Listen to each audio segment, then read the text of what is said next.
Al-Quran itu. Ya, menjadikan hidup itu sebagai ibadah. Dorongan apa yang mendorong dia? Yaitu dorongan takwanya, tujuannya adalah surganya Allah Subhanahu wa ta'ala.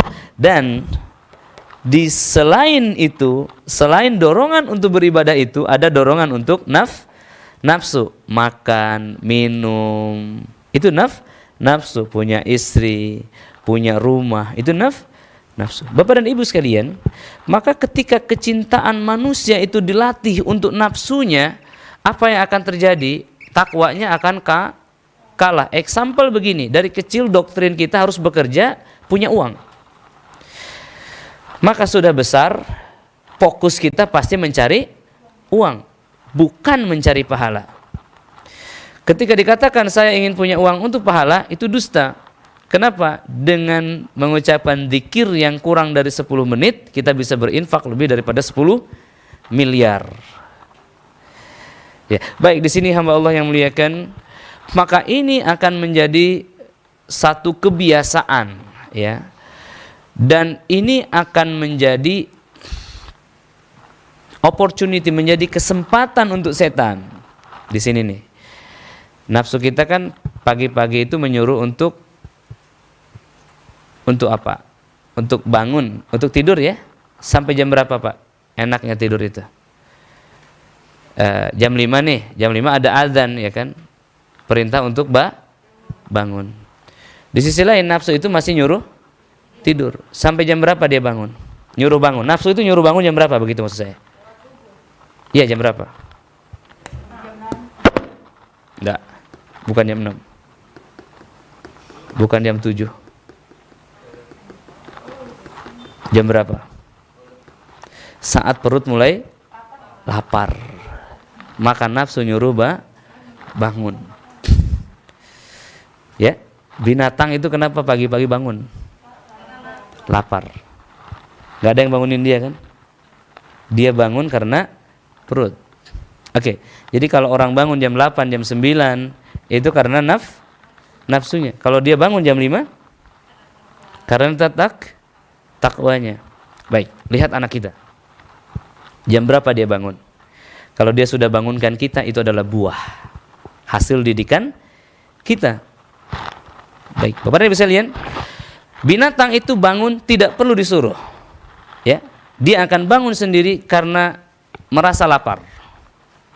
Maka manusia untuk makan tidak perlu belajar. Banyak orang-orang kaya di dunia yang tidak sekolah. Banyak faktanya. Untuk bisa bertahan hidup, manusia tidak perlu sekolah. Untuk sekedar hidup, manusia tidak perlu bekerja. Tidak perlu menggunakan akalnya. Binatang tanpa akal, dia bisa makan. Ya, Bapak sekalian, lihat ini. Tetapi kita salah prioritas. Kita menghabiskan waktu untuk sekolah, untuk research, untuk ini dan itu. Nanti baru sadar kemudian di usia 62 tahun ketika pensiun. Oh, ternyata utang belum lunas. Padahal dulu bekerja itu untuk hari tua. Ternyata hari tua banyak utang. Nah, ini apa? Jebakan Batman namanya. Ya, jebakan dunia atau disebut sihir dunia. Ada orang yang diruqyah nggak reaksi, kenapa? Tersihir oleh dunia. Kalau setan itu meraksuk, dunia itu tidak meraksuk. Dunia itu halus. Presiden Imam Ibnu Jauziyah mengatakan ada 2 jenis sihir. Yang pertama sihir Harut wa Marut, dia memisahkan suami dan istri. Ada sihir dunia, dia memisahkan suami istri itu dari Allah Subhanahu wa ta'ala. Ya baik, Bapak Presiden, berbahaya sekali. Nafsu yang 4 tadi ya membuat manusia tertidur sepanjang malam, sepanjang hidup. Baru akan bangun kapan? Ketika kematian telah menemuinya. Nah, ini yang disebut nafsu. Baik, jadi kalau pagi hari itu ada dorongan untuk bangun, itu adalah dorongan takwa. Kalau ada dorongan untuk tidur, itu dari nafsu manusia. Kedua-duanya adalah rasa di dalam hati. Kalau seorang pemuda mencintai masjid, maka dia akan terbangun di hatinya ada masjid. Subuh yang barokah, Doa masuk masjidnya saja terbuka pintu-pintu rahmat Allah Subhanahu wa taala. Ya, baik. Bapak Ibu sekalian, di sini ada syaitan. Di sini ada setan jin yang disebut Qarin. Di sini ada malaikat yang juga disebut Qarin. Malaikat ini membantu manusia untuk terbangun. Bapak sekalian, barangkali yang punya masalah ini, coba doa, ya Allah beri hamba kekuatan untuk bangun di pagi hari. Ya, kalau sudah dibangunin, nanti Bapak Ibu lihat sebelum alarm bunyi ternyata udah bangun, berarti Allah bangunkan. Tapi masih malas, doa lagi di situ. Ya Allah, beri hamba kemudahan untuk melangkah ke masjid. Beri hamba kegembiraan untuk melangkah ke masjid. Maka di sini akan aktif malaikat yang mengaktifasi doa kita itu kalau dikabulkan Allah Taala. Syaratnya makanan kita harus baik, tidak boleh ada haram.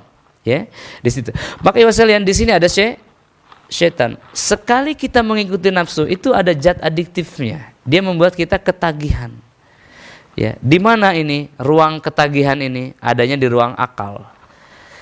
Jadi ketika nafsu itu bangunnya jam 9 terus jam 9 itu akan ketagihan. Jam 8 dibangun itu akan marah karena biasanya bangun jam 9. Di mana rekaman kebiasaan itu? Di dalam akal namanya. Direkam memori kita. Maka kalau kita sampaikan kepada anak kita, "Nak, malam ini kita bangun yuk. Kita sholat sambil menunggu subuh tiba. Tidak perlu lama-lama tidur itu, nak. Cukup 2 jam, cukup 3 jam." Kita doktrin terus begitu anak kita. Ya, bisa lihat. Nanti di usia dia 10 tahun, mungkin 15 tahun, doktrin itu sudah tertanam. Coba kalau kita doktrin, "Nak, dokter bilang tidur itu 8 jam. Maka kamu harus segera tidur." Dia lihat jam 8 mah. Iya, 9, 10, 11, 12, 1, 2, 3, 4, 5. Berarti kalau jam 9 tidur, jam 5 bangun. Gitu kan? Kalau jam 10 tidur, jam 6. Sehat itu. Oh, saya jam 11 ini, berarti jam 7. Pagi-pagi dia dibangunin jam 5, dia bilang, "Mah, belum 8 jam. Baru 6 jam ini." Nggak ngomong pun dia akan, tangannya itu akan menarik selimut. Karena dalam pikirannya baru 6 jam. Betul gitu? Kira-kira begitu Presiden? Ada nggak di antara Bapak Ibu yang di sini mengatakan sehat tidur itu 8 jam? Dulu.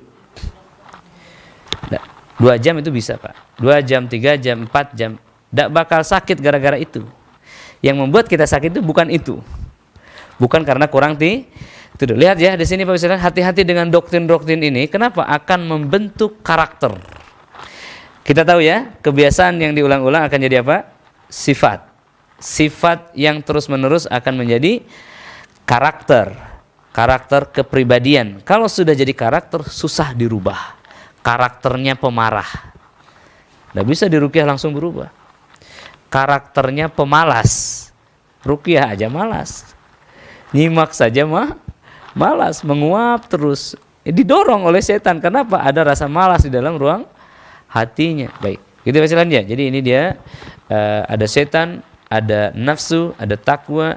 Nanti dari sini mana-mana yang dikonfirm bangun ataupun tidur lagi dilanjutkan ke dalam otak manusia. Dari otak ini kemudian dilanjutkan kemana? Ke bibir, mata, telinga, semuanya. Jadi ini adalah pasukan, ini adalah panglima, ini adalah presiden, ini adalah penasehat. Penasehat kita 2, nafsu atau takwa. Mana yang paling berpengaruh di dalam negeri? Presiden, panglima, prajurit, atau penasehat? Pak, apa? Yang lain setuju enggak? Siapakah yang menguasai negeri ini? Penasehat presiden, panglima, atau prajurit? Penasehat, Pak, yang mendukung orang itu jadi presiden. Ya, yang menguasai negeri ini hari ini di dunia demokrasi itu bukan presiden, tapi siapa? Penasehat presiden. Nah, penasehatnya baik apa buruk? Penasehatnya dipenuhi nafsu apa takwa? Kalau penasehatnya ulama, yang mendukung dia adalah ulama, maka negeri ini akan bersyariah. Kalau penasehatnya memerah, penuh darah, penuh nafsu, yang terjadi utang ribuan triliun. Begitu kan? Ya, kita nggak bicara itu ya. Yang kita bicarakan diri kita. Siapa penasehat diri kita, Bapak Ibu sekalian? Siapa yang mengajari kita dulu? Ya. Rasa yang kita sebut rasa, sedih, marah, takut, senang, happy, bahagia, takut, dan lain-lain, itu ada di dalam ruang nafsu. Yang disebut rasa itu nafsu. Ya, yang pure itu purity adalah fitrah takwa. Kalau engkau ingin melihat posisimu di sisi Allah, maka lihatlah dirimu ketika dihadapkan terhadap hal yang bertentangan dengan perasaan. Kalau engkau ingin melihat posisimu di mata Allah, ya, maka lihatlah dirimu ketika berhadapan dengan sesuatu yang bertentangan dengan perasaan. Kalau kita seseorang yang senantiasa menentang rasa ini, maka kita dekat dengan Allah. Bapak sekalian, kalau kita senantiasa melampiaskan rasa ini, artinya kita dekat dengan nerakanya Allah. Surga itu dikelilingi oleh hal-hal yang dibenci oleh rasa. Surga itu dikelilingi oleh hal yang dibenci oleh rasa. Neraka itu dikelilingi oleh sesuatu yang dicintai oleh rasa. Berjinnah itu nikmat tidak menurut nafsu. Nikmat asal senang sama senang, kan begitu. Tapi menurut syariat tidak. Maka orang yang memperhatikan syariat Islam, memperhatikan Allah dan batasan-batasan, dia tidak akan berjinnah. Begitu Bapak sekalian. Berbakti kepada orang tua itu bukan pada hal-hal yang dia senangi dan kita senangi, tetapi pada hal-hal yang dia senangi dan kita tidak senangi. Berbakti kepada suami bukan pada hal-hal yang disenangi berdua, tetapi pada hal yang suami senangi tapi kita tidak senangi. Kalau suami senang kita senang, namanya bukan berbakti, namanya bersenang-senang. Betul? Bapak ingin ke Makkah, ibu ingin ke Bali. Nah, karena ibu berbakti kepada bapak, ibu ikut ke gurun pasir di Makkah. Ya. Tapi kalau bapak ingin ke Bali, ibu ingin ke Bali, maka itu bukan berbakti, namanya bersenang-senang. Bapak ingin roti, ibu ingin jengkol. Ya, seorang anak ini ingin roti, keju makannya. Ibunya, ayah ibunya ingin jengkol, di restoran memilih menu kan. Ketika anak itu memilih jengkol padahal dia tidak suka baunya, rasanya, tapi dia makan dengan lahapnya di samping ibunya, itulah anak yang berbakti. Tapi kalau ibu senang roti, anak senang roti, itu bukan berbakti, namanya makan bareng.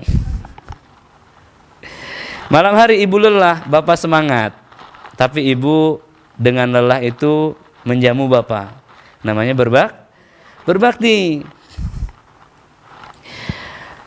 Ibu semangat, bapak semangat, itu bukan berbakti, tetapi bersenang-senang. Mana yang dapat nafsu? Bisa dipahami nggak nih? Nah kita lihat ya, apakah diri kita ini seseorang yang senantiasa menentang rasa atau mengikuti rasa? Hasilnya nanti beda. Seperti penasehat tadi. Karena ini akan menasehati apa? Akal manusia. Di manakah letak setan? Gampang jawabnya. Bersama takwa atau bersama rasa? Bersama rasa. Jadi ibu jangan mengatakan, rasanya itu rasa setan. Tapi Ustaz rasanya tuh rasa setan. Begitu ya? Surga itu dikelilingi oleh sesuatu yang bertentangan dengan perasaan. Ya minimal kan teorinya dulu tahu ya Pak. Ya Bu ya, minimal teorinya dulu tahu. Jangan menuhankan rasa. Maka ada satu kalam, ada satu kaidah bahwa syariat tidak dibangun oleh perasaan, tetapi dibangun oleh apa? hujjah. Ngantuk ingin tidur, itu apa? Rasa apa takwa? Di majelis ilmu ngantuk. Rasa apa takwa? Rasa. Kalau malam begadang, pagi ini ngantuk, berarti nafsunya ngantuk. Tapi malam tidur, pagi ini mau tidur, bukan rasa, bukan takwa, tapi setan. Ya, maksudnya Jumat nih, udah mandi, udah seger, udah minyak wangi, duduk langsung ngantuk. Rambut masih basah tapi ngantuk. Bukan rasa Anda, tetapi setan. Bisa dipahami ya Bapak Ibu sekalian. Nah, ini kita harus memainkan ini agar apa? Agar terbiasa tuh. Agar kita tahu, oh ini ngantuk setan. Ah, kamu setan. Gitu. Jangan kamu setan. Bu, ini nih setan. Ini nih setan di sini. Di situ, ya.